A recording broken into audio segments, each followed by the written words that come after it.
Hello, Tim again. Last time I told you about how I lost my beloved Samantha, and there was a reason I told you that story, and it's not a good reason.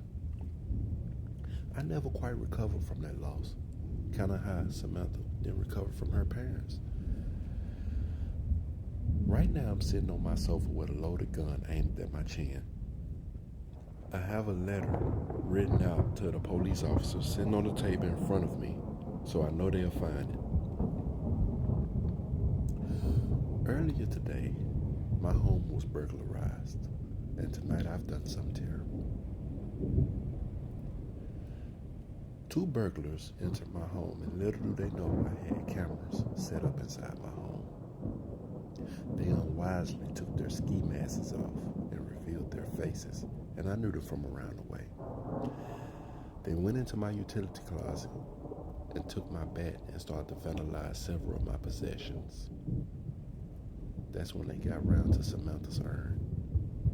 They read the urn, and I remember hearing one of them say, "Samantha Collins, isn't this the crazy bitch that killed 3 teenagers on Halloween?"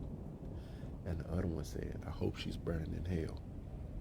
That's when the first one took the lid off her urn and put it near his groin and urinated inside the urn. He passed the urn to his friend, and his friend did the same thing. Then they put the top back on and shook it up. And before they left, they said, "Rest in piss, bitch." Perhaps I should have called the police and reported this, but I decided that they need a little scaring.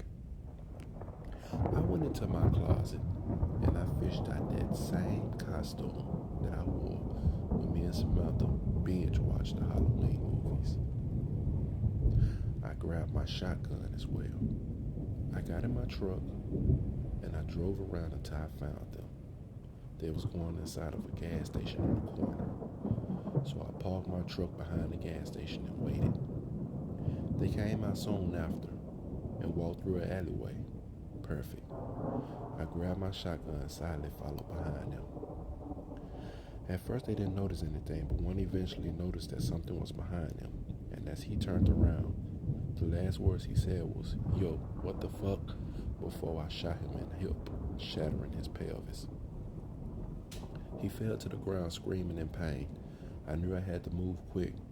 The sound of the gun would surely attract people. Well, his friend started screaming and took off running. I stared as he ran. I knew I'd catch up to him eventually. The one on the ground was begging and pleading. I walked back to my truck and took out Samantha's urn.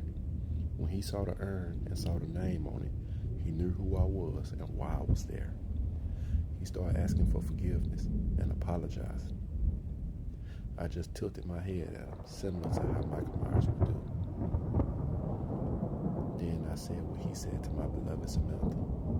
I whispered, "Rest in piss, bitch."